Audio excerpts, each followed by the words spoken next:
Hello friends, welcome to my channel. Today I am going to read the Hindu Bureau. Anti-malarial agents sidestep insecticide resistance.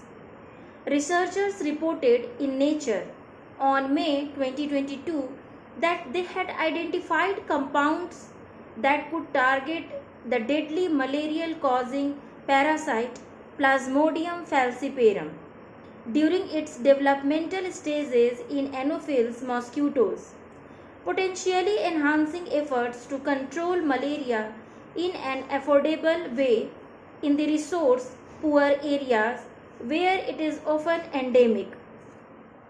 According to World Health Organization (WHO), there were 263 million malaria cases in 2023, up 4.3% from 2022. About 94% of all cases and 95% of all deaths in that year were reported in African countries. Last year, India's health ministry said the country had exited the WHO's high burden to high impact group in 2024, meaning it longer needs to mount intensive efforts to fight the disease. Even so, the National Vector-Borne Disease Control has estimated that about 95% of India's population resides in malaria endemic areas. While the fight against malaria was boosted by the rollout of the WHO recommended malaria vaccines RTS S and R21, an important cost effective method to stave off malaria infection is to use nets sprayed with insecticide. But according to the new paper, the net's impact often levels off when mosquitoes acquire resistance. To this end, the study has thrown up a suite of specific compounds that can be sprayed on the nets and which the researchers have said will confer both long-lasting and resistance-proof protection against Plasmodium falciparum. The root of this effort is the idea that rather than killing mosquitoes, killing the parasites could be more effective.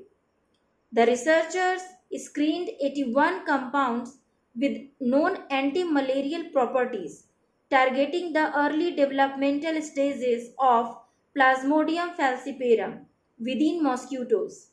These compounds were applied to the bodies of female Anopheles gambiae mosquitoes before they ingested an infected blood meal.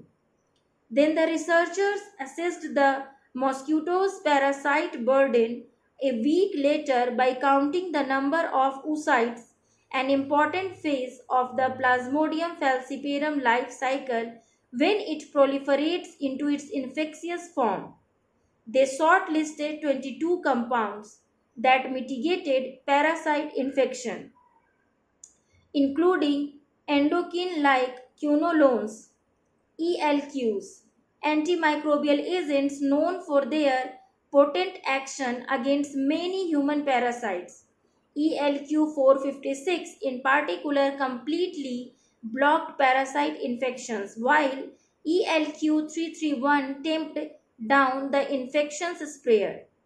When mosquitoes landed momentarily on surfaces treated with these compounds, ELQ 456 emerged as the most promising candidate.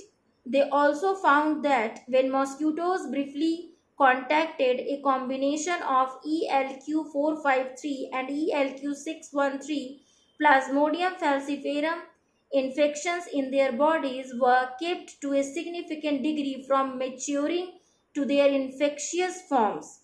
Next, the researchers evaluated ELQ compounds by incorporating them into polyethylene films like those used in insecticide treated nets.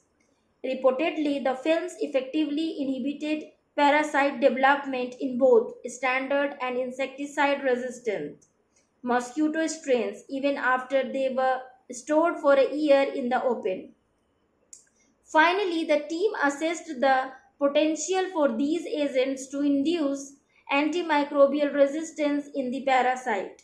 Team members found that ELQ compounds with similar mechanisms of action did not induce resistance across pathways other than their own, that is cross resistance. They also raised mutated parasite strains that could resist the agents and reported that even then their transmissibility was significantly impaired. The team concluded in its paper that the agent's straightforward synthesis is a promising indication of cost effectiveness, and with additional process chemistry optimization, manufacturing scale, synthesis, and bulk net production and procurement, these compounds will be an affordable and effective addition to bed nets even in the current highly competitive market. Thank you for listening.